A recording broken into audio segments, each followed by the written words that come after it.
voliniku Toomas Tamme. Kõik 3 mõisteti õigeks kelmuse süüdistuses. Lisaks mõistis kohus Küllike Nammi õigeks võltsitud dokumendi kasutamise süüdistuses ja Toomas Tamme valeütluse süüdistuses. Uurimine sai alguse Palju on pipra või? No. Süüdistuse järgi eksitasid süüdistatavad Siis osta veel seda saada Roodevälja terminali kätte võrgnevus üle poole miljoni euro ulatuses. see, mis kapsas see on? Ja Hiina kapsas, siis panin siis. Ja need ütlused kohus jättis tõendikogumist välja kui ebausaldusväärsed, sest Mihkel Niipalu kriminaalmenetluses esitatud versioon erines sellest, mis ta oli esitanud tsiviilkohtumenetluses. Tänase kohtuotsusega on kindlasti olema rahul, sest kõik isikud mõisteti õigeks. Rahul ma ei ole sellega, et see menetlus üldse läbi viidi, sest tegelikult kui ma esimest korda 4 aastat tagasi seda vastustust nägin, et juba siis tundus see täiesti alusetu, ma juba toona taotlesin prokuratuurilt, et asi tuleks ära lõpetada. Prokuratuur võiks natuke seda latti enda jaoks tõsta, et ikkagi tullakse kohtusse natuke tugevamate kaasustega. Kuuletes täna kohtu argumente, pean mõtlema, et paljudega me neist ei nõustu ja kindlasti kaeban selle otsuse edasi. Postiteenuse hind tõuseb keskmiselt 5% võrra. Regionaal- ja Põllumajandusministeerium saatis kooskõlastusringile eelnõu, mille järgi tõuseb lihtkirja saatmise hind 1,3 eurolt 1,5 eurole ja ekspresskirja hind 2,3 eurolt 2,6 eurole. Tõusevad ka rahvusvaheliste kirjade ja postipakkide saatmise hinnad. Sellega soovib ministeerium parandada Omniva kaubamärgi all tegutseva Eesti Posti finantsseisu.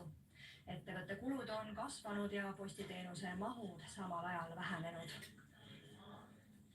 Ukraina välisministri Andriy Sybiha teatel on Venemaa täielikult eiranud Ukraina ja tema liitlaste üleskutset 30-päevaseks tingimusteta relvarahuks, mis pidanuks algama täna ning rünnakud jätkuvad kogu rindejoonel.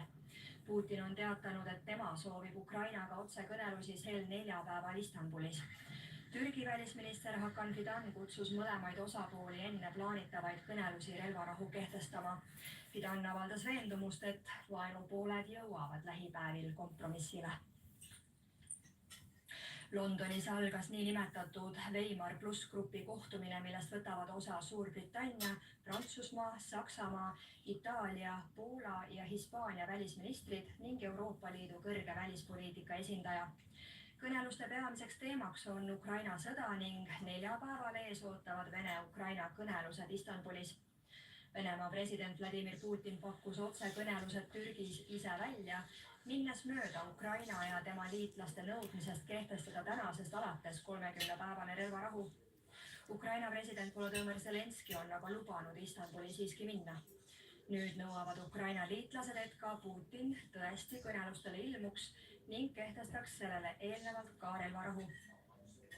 If he yet again rejects the ceasefire, then the logical conclusion is that pressure should be brought to bear, not on the victim of aggression, but on the perpetrator of aggression until he feels the pain and becomes more reasonable.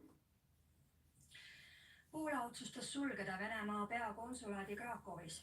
Poola välisminister Radoslav Sikorski kirjutas sotsiaalmeedia platvormil X, et kuna on tõendeid, et Varssavi Marivilska kaubanduskeskuse süütasid mullu 12. mail Vene eriteenistused, on otsustatud konsulaat sulgeda.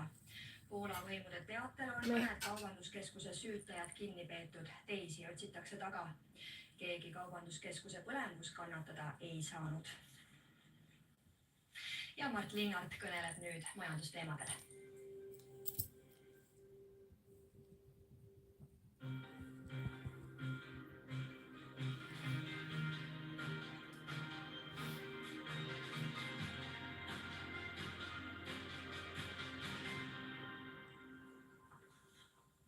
Tere õhtust!